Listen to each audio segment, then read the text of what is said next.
Tara guys, dahil mainit ngayon, gawa tayo ng ating mango tapioca dessert.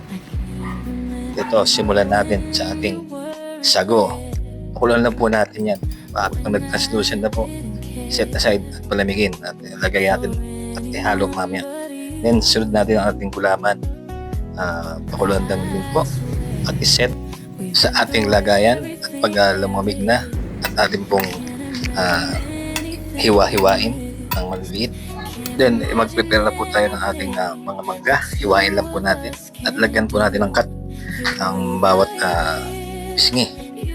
At maglagay tayo ng mangga sa blender at ating mango condensada.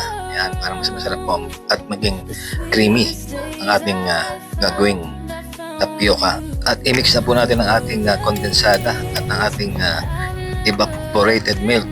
Lagay na rin po natin ang mga hiniwang mangga at ating sago at gulaman. Yan ang ating binilender na mixture. Halo-haloin lang po ang lahat ng ingredients at ilagay sa rep.